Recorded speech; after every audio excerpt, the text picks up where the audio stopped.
வணக்கம் நண்பர்களே. ஏற்கனவே நம்ம TRP second grade teachers exam எழுதுறவங்களுக்காக போன வாரத்தில் ஒரு மாடல் கொஸ்டின் பேப்பர் போட்டிருந்தோம். அதனுடைய தொடர்ச்சியாக நேற்றுக்கு மாடல் டெஸ்ட்டு 2 போட்டிருந்தோம். ஒரு 30 கேள்விகளை வச்சு மேத்ஸ் கொஸ்டின்ஸ் வச்சு நிறைய பேர் போன டெஸ்ட்லேயுமே நல்லா ஆர்வமாக ஆன்சர் பண்ணியிருந்தீங்க. அதை விட அதிகமாகவே இந்த டெஸ்ட்டுக்கு இப்போ வரைக்குமே நிறைய பேர் தொடர்ச்சியாக ஆன்சர் போட்டுட்டு தான் இருக்கீங்க.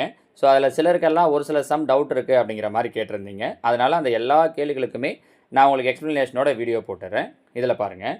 First question a power 11 by a power 13 whole power 1 by 143 into a power 13 by a power 7 whole power 1 by 91 into a power 7 by a power 11 whole power 1 by 77 இன் மதிப்பு என்னன்னு கேட்டிருக்காங்க. இப்போ இந்த ஹோல் பவரில் இருக்கிற 143 இந்த நியூமரேட்டருக்கும் வரும், கீழே இருக்கிற டினாமினேட்டருக்கும் வரும். அப்போ இங்கே கேன்சல் பண்ணிங்கன்னா ஓர் 11 11 13 11 143. அப்போ இங்கே என்ன நிற்கும்னா a பவர் 1 by 13 பை இங்கே அதே மாதிரி தான் ஓர் 13 11 13. அப்போ a பவர் 1 by 11 இன்ட்டு இங்கே பாருங்கள் ஓர் 13 13 7 13 91. அப்போ a பவர் 1 by 7 பை இங்கேயும் அப்படி தான் ஓர் 7 7 13 7 91. அப்போ a பவர் 1 by 13 இன்ட்டு இங்கே வந்தீங்கன்னா ஓர் 7 7 11 7 77. அப்போ a பவர் 1 by 11 பை ஓர் 11 11 7 11 71 77. அப்போ a power 1 by 7 1 by 11 1 by 11 1 by 7 1 by 7 1 by 13 1 by 13 எல்லாம் கேன்சல் ஆகிடுச்சுன்னா கடைசியாக எல்லாம் என்ன இருக்கும்னா, ஏன்னா ஓர் ஒன்று பண்ணுவோம் இல்லையா, அந்த மாதிரி 0ன்னு போட்டுற போகிறீங்க. ஸோ கடைசியாக என்ன நிற்கும் அப்படின்னா 1. அப்போ ஆப்ஷன் ஏ 1 அப்படிங்கிறது தான் இதற்குண்டான சரியான விடை. சரிங்களா? அடுத்ததாக ரெண்டாவது கேள்வி. பின்வரும் விகிதமுறை எண்களில் 3/4க்கும் 4/5க்கும் இடையே உள்ள எண் எது அப்படின்னு கேட்டிருக்காங்க. 3/4 4/5 ரெண்டு விதத்தில் போடலாம். ஒன்று என்ன அப்படின்னா இதோட வேல்யூ என்னென்னு பார்க்குறது, இதோட வேல்யூ என்னென்னு பார்க்குறது. அடுத்ததாக கீழே கொடுத்துருக்கிற ஒரு ஆப்ஷன்லேருந்தும் இதுக்கு நடுவில் எது வருது அப்படின்னு கண்டுபிடிக்கிறது ஒரு மெத்தட். இன்னொன்று என்ன அப்படின்னா 3/4 4/5 அவங்க கொடுத்துருக்காங்க இல்லையா, இதை நாம் பின்னங்களை மாற்றி போட்டு இப்போ இங்கே நியூமரேட்டரில் இங்கே டினாமினேட்டரில் இருக்கிறது 5, இந்த 5ஆல் இங்கே மேலேயும் கீழையும் பெருக்கிறோம். இங்கே டினாமினேட்டரில் இருக்கிறது 4, இந்த டினாமினேட்டரில் இங்கே மேலேயும் கீழையும் இந்த ஒரு பகுதியும் மாற்றி போட்டு பெருக்கிறோம். அப்போ பாருங்கள் 3 5 15 பை 4 5 20. இங்கே நன்னாங்கு 16 பை 5 20. இப்போது பகுதி ரெண்டும் சமமாயிடுச்சு. தொகுதியில் பார்த்தீங்கன்னா 15 15ன்னு இருக்குது, 15 16ன்னு இருக்குது. 15க்கும் 16க்கு நடுவில் எதுவும் நம்பர் வராது. அப்போ இதையும் மேலேயும் கீழே 2ஆல் பெருக்கிறோம். பாருங்கள் 15 2ஆல் பெருக்கணுன்னா 30 பை 20 2ஆல் பெருக்கணுன்னா 40. அதே மாதிரி இங்கே பாருங்கள் 16 2ஆல் பெருக்கணுன்னா 32 பை 20 2ஆல் பெருக்கணுன்னா 40. இப்போ பாருங்கள் இப்போவும் பகுதி சமமாக இருக்குது. தொகுதியில் இங்கே 30 32, 30க்கு 32க்கு நடுவில் வரக்கூடிய நம்பர் எது? 31. So answer 31/40. இது ஒரு மெத்தடுமா? புரியுதா உங்களுக்கு? ஸோ பகுதியை வச்சு சொல்கிறது. இன்னொரு மெத்தட் என்ன அப்படின்னா இப்போ 3/4ன்னு இருக்குது. 3/4னா என்ன அர்த்தம்? 0.75. அடுத்தது இது பார்த்திங்கன்னா 4/5ன்னு இருக்குது. அப்போ 4/5ன்னா 0.85 40. ஸோ 0.75க்கும் 0.8க்கும் நடுவில் வரணும். இப்போ 29/40னா இதை 4ஆல் அடிக்கிறீங்கன்னு வச்சுக்கோங்களேன். 7 4 28, 7 4 28, மீதி 1ன்னு வரும். அப்போ மீதி 1 அப்படின்னு வரப்போ 0, 2 8, மீதி 2, 5 20, 7.25ன்னு வரும். பையில் 40ன்னு இருக்குது, இது 4ஆல் அடிக்கிறப்ப 7. அப்போ பையில் ஒரு 10 இருக்கிறதால 0.725. ஆனால் நமக்கு 75க்கும் இது 80 கூட வச்சுக்கோங்களேன், 80க்கும் நடுவில் வரணும். இது 772ன்றது அதில் வராது. 31/40 4ஆல் அடிங்களேன். 7 4 28, மீதி 3. அப்போ மறுபடியும் 7 4 28, மீதி 2, 5 20. அப்போ 0.775. பாருங்கள், அப்போ 75க்கும் 80க்கும் நடுவில் இந்த நம்பர் வரும். So answer 31/40. இது மாதிரியும் முடிவு பண்ணலாம். ரெண்டு விதத்தில் எப்படி முடிவு பண்ணியிருந்தீங்க அப்படின்னாலும் சரிதான், தப்பு கிடையாது. மூணாவது கேள்வி பாருங்கள். Cube root of 729 minus square root of 81 by cube root of 1000 minus square root of 64 மதிப்பு. இப்போ பாருங்கள், க்யூத் ரூட் ஆஃப் 729, 729ங்கிறது 9ஓட க்யூப் மைனஸ் 81க்கு ஸ்கொயர் ரூட், அதுவும் 9ஓட ஸ்கொயர் தான். பை கீழே எதனால் நம்பர் இருந்துட்டு போகுது. இப்போ கீழே தேவையே இல்லை. ஏன்? மேலே 9 - 9 0ன்னு வந்துடுது. 0/anything என்ன தான் வரும்? 0 தான் வரும். 0க்கு கீழே எந்த நம்பர் இருந்தாலும் 0 தான். நீங்கள் என்ன பாருங்களேன், இங்கே 1000க்கு கியூத் ரூட் எடுத்தோம்னா 10, 64 ஸ்கொயர் ரூட் எடுத்தோம்னா 8, 10ல் 8 போயிடுச்சுன்னா 2. எப்படி இருந்தாலும் 0/2 என்ன தான் கிடைக்க போகுது? 0 தான். So answer option A 0. சரியா? அடுத்ததா இதுவே இங்கே நாட் டிஃபைன் ஒரு ஆப்ஷன் கொடுத்துருக்காங்க பாருங்கள். டினாமினேட்டரில் 0 ஆயிருந்துச்சு அப்படின்னா அப்போ உங்களோட ஆன்சர் என்னவாக இருந்திருக்கணும்னா நாட் டிஃபைன்டாக இருந்திருக்கும். 0/anything, எனித்திங்னா எந்த நம்பர் வேணாலும் இருக்கலாம். 0/anythingனா 0, anything/0 அப்படின்னா நாட் டிஃபைன். நல்லா ஞாபகம் வச்சுக்கோங்க. டினாமினேட்டரில் 0 இருந்துச்சு அப்படின்னா அது வரையறுக்க இயலாது அப்படின்னு அர்த்தம். 0க்கு கீழே ஏதாவது நம்பர் இருந்துச்சுன்னா ஆன்சர் 0 தான். இதையும் தெரிஞ்சு வச்சுக்கோங்க. சரிங்களா? அடுத்ததாக கேள்வி எண் 4. ஒரு சமபக்க முக்கோணம் டேஷ் கோணத்தை பொறுத்து கோண சமச்சீர் உடையது. ஒரு சமபக்க முக்கோணத்துக்கு பார்த்தீங்க அப்படின்னா சமச்சீர் கோடுகளுடைய எண்ணிக்கை 3.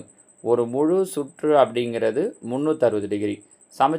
சமபக்க முக்கோணத்தோட கோண வரிசை 3. சமச்சீர் கோடுகளுடைய எண்ணிக்கை நம்ம அதை ஏற்கனவே 6th 7thலாம் நடத்தும் போது பார்த்துருக்கோம்.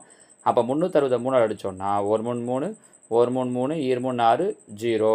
அப்போது சமபக்க முக்கோணத்தோட கோண சமச்சீர் எத்தனை டிகிரியில் உடையது அப்படின்னு பார்த்தீங்கன்னா 120 டிகிரியை பொறுத்து தான் அது கோண சமச்சீர் உடையது. So answer option 3. ஓகேவா? அடுத்ததாக 5வது கேள்வி. பின்வரும் அளவுகளில் எவை ஒரு முக்கோணத்தின் பக்கங்களாக அமையாது? முக்கோணத்தின் பக்கங்களாக இருக்கணும் அப்படின்னா என்ன கண்டிஷன் சொல்லியிருக்கோம்? இதை நம்ம முன்னாடியே சொன்னது தான். உங்களுக்கு இந்த கொஸ்டின் பேப்பரில் கேட்டிருக்கிறது எல்லாமே இதுக்கு முன்னாடி நம்ம என்னென்ன வீடியோ போட்டிருக்கோமோ அந்த மாடலில் இருந்து தான். முக்கோணத்தோட பக்கங்களாக இருக்கணும்னா அவங்க கொடுத்த 3 பக்க அளவுகளில் 2 சின்ன அளவை கூட்டணும் அப்படின்னா அது 3வது பக்க அளவை விட பெருசாக இருக்கணும். இங்கே வந்து அப்படி எதுவும் அமையாதுன்னு கேட்டிருக்காங்க. இப்போ இதில் சின்ன அளவுகள் பாருங்கள். 8 9, 8ஐயும் 9ஐயும் கூட்டினா 17. 17ங்கிறது 10ஐ விட பெருசு. அப்போ இது முக்கோணத்தை அமைக்கும். 4 5 கூட்டினா 9, 9ங்கிறது 6ஐ விட பெருசு. அப்போ இது முக்கோணத்தை அமைக்கும். 3 4, 3ஐயும் 4ஐயும் கூட்டினா 7, 7ங்கிறது 5ஐ விட பெருசு. இதுவும் முக்கோணத்தை அமைக்கும். 1 2 3, 3ங்கிறது இந்த 3க்கு சமமாக இருக்குது. சமமாகவும் இருக்கக்கூடாது, கம்மியாகவும் இருக்கக்கூடாது. அப்போ இதுதான் என்ன பண்ணாதுன்னா ஒரு முக்கோணத்தை அமைக்காது. Option D. 1 centimetre, 2 centimetre, 3 centimetre. சரியா? அடுத்தது 6வது கேள்வி. 3ஆம் கால்வட்ட பகுதியில் அமையும் புள்ளியின் ஆய அச்சு தொலைவுகள். இது நம்ம ஏற்கனவே கோஆர்டினேட் ஜாமெட்ரியில் சொல்லும்போது சொல்லியிருக்கோம் பாருங்கள். இது மொத்தம் 4 கால் பகுதியாக பிரிக்கிறோம். இது ஃபஸ்ட்டு குவாட்ரண்ட், இது செகண்டு, இது தேர்டு, இது 4th குவாட்ரண்ட், 4வது கால் பகுதி. இதில் ஃபஸ்ட்டு குவாட்ரண்ட்டில் என்னவாக இருக்கும்னா ரெண்டுமே பாசிட்டிவாக இருக்கும். செகண்டில் எக்ஸ் நெகட்டிவ், ஒய் பாசிட்டிவ். தேர்டில் ரெண்டுமே நெகட்டிவாக இருக்கும். 4th x positive, Y negative இப்படின்னு இருக்கும். சரிங்களா? இதில் இவங்க கேட்டிருக்கிறது 3ஆம் கால்வட்டம். 3ஆம் கால்வட்ட பகுதியில் ரெண்டுமே எப்படி தான் இருக்கும் அப்படின்னா நெகட்டிவாக தான் இருக்கும். எக்ஸும் நெகட்டிவ், ஒய்யும் நெகட்டிவ். நெகட்டிவ்னா <0, 0 விட கம்மின்னு அர்த்தம். அப்போ ஆன்சர் 4. X <0, Y <0. புரியுதா? இந்த ஃபஸ்ட் இருக்கிறது எதுக்கு வரும்னு பாருங்கள். ரெண்டுமே கிரேட்டர் இருக்குன்னா ஃபஸ்ட் குவாட்ரண்ட். எக்ஸ் வந்து 0 விட பெருசு, ஒய் கம்மி. அதாவது எக்ஸு பாசிட்டிவ், ஒய் நெகட்டிவ் அப்படின்னா இது 4th குவாட்ரண்ட். ஏன்னா இதையும் தெரிஞ்சு வச்சுக்கோங்க. அவங்க இதை மேட்சிங் மார்க் கூட நமக்கு இதில் 2 முறை டெட்டில் கேட்டிருக்காங்க. எக்ஸு 0 விட கம்மி, ஒய் 0 விட பெருசுன்னா இது செகண்ட் குவாட்ரண்ட். சரிங்களா? ஸோ ப்ளஸ் மைனஸ்னு வைக்காமல் << வச்சு கூட நமக்கு கேட்கலாம் பாருங்கள். ஓகேவா? அடுத்ததாக கேள்வி எண் 7. a = 3, b = 2 எனில் a/b - b/aவின் மதிப்பு. a/b, ஏவுக்கு 3, பவர் bக்கு 2, மைனஸ் b/a, bக்கு 2, பவர் ஏவுக்கு 3.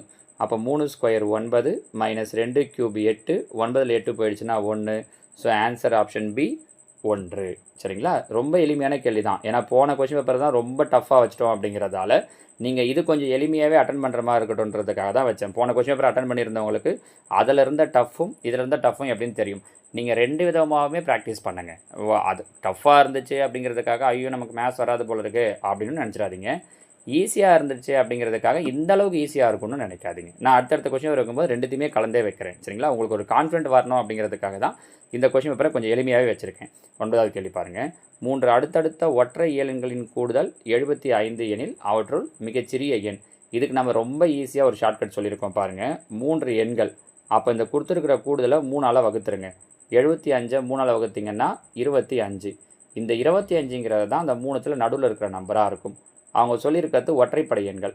அப்போ 25க்கு முன்னாடி வர ஒற்றைப்படை எண் 23, 25க்கு அடுத்து வர ஒற்றைப்படை எண் 27. அவங்க கேட்டிருக்கிறது மிகச்சிறிய எண். இந்த 3 நம்பரில் சின்ன நம்பர் எதுன்னா 23 தான். So answer B. இதுக்கு மெத்தடாகவும் போடலாம். மெத்தடாக போட்டிங்கன்னா ரொம்ப பெருசாக இருக்கும். உங்களுக்கு இதுதான் ஈஸி. 3 அடுத்தடுத்த நம்பரை சொல்லிவிட்டு அதோட கூடுதல் சொல்கிறாங்கன்னா அதை அப்படியே 3ஆல் வகுத்துருங்க. அதுதான் கண்டிப்பாக நடுவில் இருக்கிற நம்பராக இருக்கும். முடிஞ்சிச்சா? அதை வச்சு நம்ம மீதியை முடிவு பண்ணிக்கலாம். அடுத்ததாக 9வது கேள்வி. சாய் சதுரத்தின் பரப்பளவு 50 மீட்டர் ஸ்கொயர் எனில் அதன் மூலை விட்டங்களின் பெருக்கற்பலன். சாய் சதுரத்துடைய பரப்பளவு கொடுத்துட்டாங்க. சாய் சதுரத்தின் பரப்பளவுக்கான ஃபார்முலா ½ × d1 × d2. இதுதான் எவ்வளோ கொடுத்துருக்காங்க அப்படின்னா 50ன்னு கொடுத்துருக்காங்க. இந்த வகத்தில் இருக்க 2 ஈக்குவலுக்கு இந்த பக்கம் போயிடுச்சுன்னா பெருக்கல் 2. 50 2ஐயும் பெருக்கிறோன்னா 100. இந்த பக்கம் என்ன இருக்கும்? d1 × d2. அவங்க இதை தான் கொஷின் கேட்டிருக்காங்க. மூலை விட்டங்களின் பெருக்கற்பலன். அப்போ மூலை விட்டங்களை பெருக்கினா என்ன கிடைக்கும்னா 100 கிடைக்கும். So option C. சரிங்களா? அடுத்ததாக கேள்வி எண் 10. ஒரு சாலையானது 45 ஆட்களை கொண்டு 16 மணி நேரங்களில் சீரமைக்கப்படுகிறது. இவ்வேலையானது மேலும் 8 மணி நேரம் நீட்டிக்கப்படுகிறது எனில் எத்தனை ஆட்கள் குறைக்கப்பட வேண்டும்? முதல்ல பாருங்கள், 45 பேர் இருக்காங்க. எவ்வளோ நேரத்தில் முடிக்கிறாங்கன்னா 16 மணி நேரத்தில் முடிக்கிறாங்க. அப்படின்னா அவங்க என்ன கேட்குறாங்கன்னா மேலும் 8 மணி நேரம் நீட்டிக்கப்படுகிறது. ஏற்கனவே 16 மணி நேரம், இப்போ ஒரு 8 மணி நேரம் சேர்க்குறாங்கன்னா 24 மணி நேரம் இன்ட்டு எத்தனை ஆட்கள் தேவைப்படுன்றதை முதல்ல கண்டுபிடிப்போம். 8ஆம் வாய்ப்பாட்டில் அடிக்கலாம் பாருங்கள். 8 16, 3 24, 1 3 3, 15 3 45. அப்போ மீதி இருக்கிறது 15 பெருக்கல் 2. 15 2ஐயும் பெருக்கணுன்னா 30. ஸோ எத்தனை ஆட்கள் தேவைன்னா 30 ஆட்கள். ஆனால் அவங்க கேள்வி அது கிடையாது. எத்தனை ஆட்கள் குறைக்கப்பட வேண்டும்னு கேட்டிருக்காங்க. ஏற்கனவே 45 பேர் இருக்காங்க. இப்போ எனக்கு 30 பேர் இருந்தால் போதும். ஏற்கனவே 45 பேர் இருக்காங்க. இப்போ 30 பேர் இருந்தால் போதும். அப்போ நான் இன்னும் எத்தனை பேரை குறைக்கணும் அப்படின்னா 15 பேரை குறைக்கணும். புரியுதுங்களாம்மா? 45ல் 30 போயிடுச்சுன்னா 15. ஸோ குறைக்கப்பட வேண்டிய ஆட்களுடைய எண்ணிக்கை 15. இதில் நிறைய பேர் என்ன தப்பு பண்ணியிருந்தீங்க அப்படின்னா இந்த 30ன்றதை அப்படியே டிக் பண்ணியிருந்தீங்க. ஒன்று. இன்னொரு தப்பு என்ன பண்ணியிருந்தீங்கன்னா இந்த 8 மணி நேரம்னு சொன்னதை இங்கே 24ன்னு போடாமல் 8ன்னே போட்டு கேன்சல் பண்ணி வச்சுருந்தீங்க. சரிங்களா? அப்படி பண்ணியிருந்தீங்க அப்படின்னாலும் உங்களுக்கு கீழே இருக்கிற ஆன்சர் வந்திருக்காது. அப்போயாவது ஒரு கெஸ் பண்ணிருப்பீங்க. ஆனால் அந்த குறைக்கப்பட்ட ஆட்கள்னு போடாமல் எக்ஸோட வேல்யூ போடும்போது 30ன்னு வந்தப்போ நிறைய பேர் அந்த 30 சூஸ் பண்ணி வச்சுருக்கீங்க. சரிங்களா? ஸோ கொஷினில் அவங்க என்ன கேட்குறாங்க அப்படிங்கிறத கொஞ்சம் கவனமாக பார்க்கணும் பாருங்கள். சரிங்களாம்மா? ஸோ இதோட 10 கேள்விகளுக்கான விடைகள் முடியுது. நான் அடுத்த வீடியோவில் உங்களுக்கு அடுத்த 10 கேள்விகளுக்கும் அடுத்ததாக இன்னொரு 10 கேள்விகளுக்கு மூணாவதாக ஒரு வீடியோலையும் 10 கேள்விகளாக பிரித்து போடுறேன். ஏன்னா அப்படி பார்த்தீங்கன்னா தான் உங்களுக்கு கொஷின்ஸை பார்க்குறதுக்கு கொஞ்சம் ஆன்சரை ரெஃபர் பண்ணி பார்க்குறதுக்கு ஈஸியாக இருக்கும். சரிங்களாம்மா? இந்த 10 கேள்வியில் நீங்கள் போட்டதில் எத்தனை கொஷினை கரெக்டாக போட்டிங்க அப்படிங்கிறத கீழே கமெண்டில் சொல்லுங்கள். மொத்தமாக அடுத்து 30 கேள்வி முடிகிறப்ப டோட்டலாக நானும் உங்களோட நீங்கள் போட்ட ஆன்சர் கீழே பார்த்து வச்சுருக்கேன் எவ்வளோ போட்டிருக்கீங்கன்ட்டு. நீங்களும் கீழே கமெண்டில் சொல்லுங்கள் எத்தனை கரெக்டாக போட்டிங்கன்ட்டு. ஓகேவா? தேங்க்யூ.